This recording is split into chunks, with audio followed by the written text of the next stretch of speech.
Assalamualaikum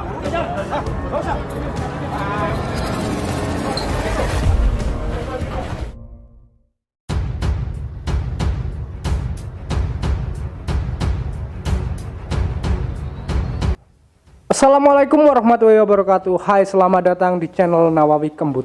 Orangnya kalem dan lembut. Seperti biasa, di sini saya akan memberikan sebuah hal-hal yang menarik, aktual, dan tentunya kontroversial. Namun sebelum itu, silahkan subscribe dan jangan lupa nyalakan loncengnya agar kalian selalu mendapatkan notifikasi dari setiap video-video yang saya upload. Ya, saya ucapkan selamat menikmati ibadah puasa bagi kawan-kawanku. Semoga puasa kali ini kita selalu diberikan peningkatan iman dan takwa untuk mendapatkan rahmat di bulan suci Ramadan ini. Oke, langsung saja saya mulai pada topik pembahasan kali ini. Baru-baru ini kita melihat sebuah berita tentang penangkapan Sekretaris Jenderal Front Pembela Islam yang bernama Munarman karena terduga sebagai terorisme. Munarman ditangkap oleh Densus 88 di kediamannya sendiri dan juga dengan barang bukti 3 video atas baiat terorisme dari jaringan ISIS, sehingga polisi harus segera bertindak cepat untuk mengantisipasi adanya hal-hal yang tidak diinginkan. Seperti apa prosesi penangkapan dari Munarman tersebut, kita lihat bersama-sama. Cus.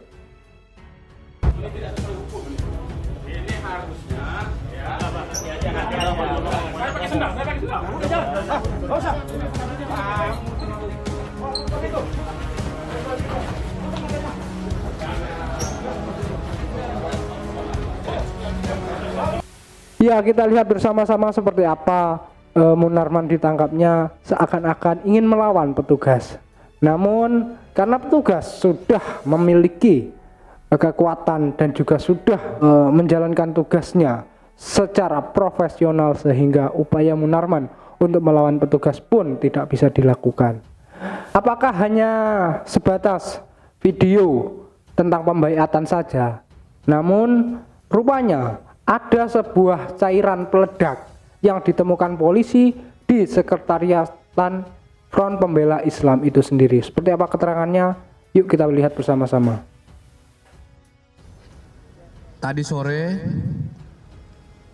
pukul 15.30 Satgas Wil Densus 88 DKI Jakarta telah melakukan penangkapan terhadap Saudara M di rumahnya di daerah perumahan Bukit Modern, Pondok Cabe, Tangerang Selatan.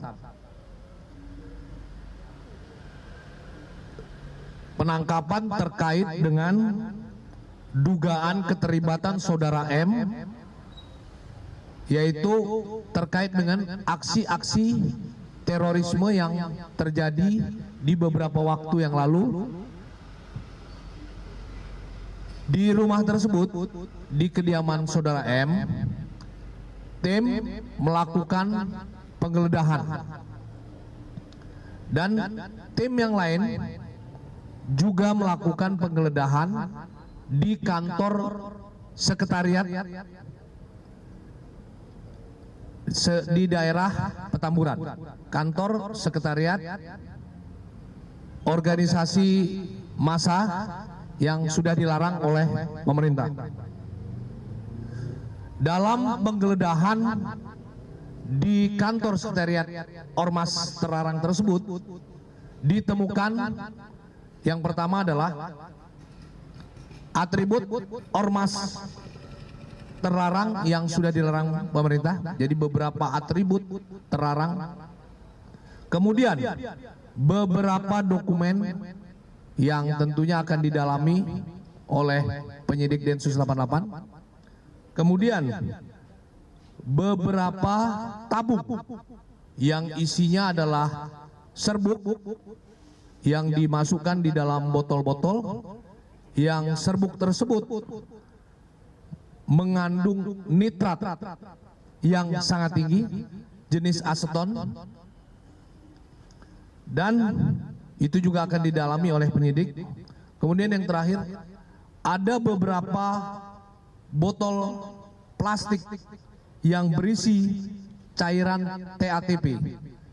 Cairan TATP ini merupakan aston yang digunakan untuk bahan peledak yang mirip dengan yang ditemukan di Condet dan Bekasi beberapa waktu yang lalu. Ini juga akan didalami oleh Puslapor tentang isi dari kandungan cairan tersebut. Penggeledahan masih terus dilakukan, yang dilakukan di Petamburan, dan saat ini Saudara M masih dibawa ke Polda Metro Jaya untuk dilakukan pemeriksaan lebih lanjut. Ya, lengkap sudah bukti yang sudah dikumpulkan oleh aparat kepolisian. Mulai dari video atas baiat terorisme dan juga adanya cairan peledak yang ditemukan di sekretariatan FPI. Sehingga secara hukum ini bisa dipersidangkan karena sudah memenuhi syarat. Yang pertama sudah ada keterangan saksi, yang kedua juga sudah ada barang bukti. Sehingga polisi tinggal mengajukan saja di kejaksaan. Artinya apa? Dalam hal ini sepertinya Front Pembela Islam sebagai organisasi terlarang sudah nyaris tidak memiliki jalan untuk bergerak. Yang pertama, karena sekarang imam besarnya Habib Rizik sedang menjalani proses hukuman atau persidangan di kejaksaan, dan kali ini pentolan yang kedua yakni Munarman sebagai sekretaris jenderal Front Pembela Islam juga ditangkap polisi atas dugaan terorisme yang mengancam keselamatan banyak orang. Selain itu, langkah pemerintah untuk menutup akses dari Front Pembela Islam ini sebagai organisasi terlarang juga tidak nanggung-nanggung. Selain juga membubarkan organisasinya, juga menutup rekeningnya, bahkan sudah memblokir rekeningnya karena banyak kucuran dana dari organisasi terorisme internasional yakni ISIS terhadap Front Pembela Islam. Sehingga untuk menyelamatkan negara ini, pemerintah harus memblokir rekening organisasi terlarang tersebut. Karena apa? Mungkin di video saya sebelumnya, Munarman ini saat ditanyai oleh Najwa Shihab juga memang ribet sekali dan sangat memperlihatkan kesalahannya. Bahkan ketika ditanyai apakah pernah digeledah oleh polisi atau pernah diklarifikasikan ke polisi, Munarman jawabannya bertele-tele. Dan sekarang tidak perlu nanggung-nanggung, tidak perlu mengklarifikasi ke aparat kepolisian, tetapi polisi sendiri yang mendatangi untuk memberikan sebuah keterangan terhadap aparat kepolisian terhadap bukti-bukti yang telah ditemukan tersebut. Semoga ini menjadi sebuah catatan bagi anggota-anggota Front Pembela Islam, dan mungkin saja kepolisian ke depan akan menangkap antek-antek Front Pembela Islam yang berusaha melawan pemerintah. Ingat, negara Indonesia ini adalah negara demokrasi.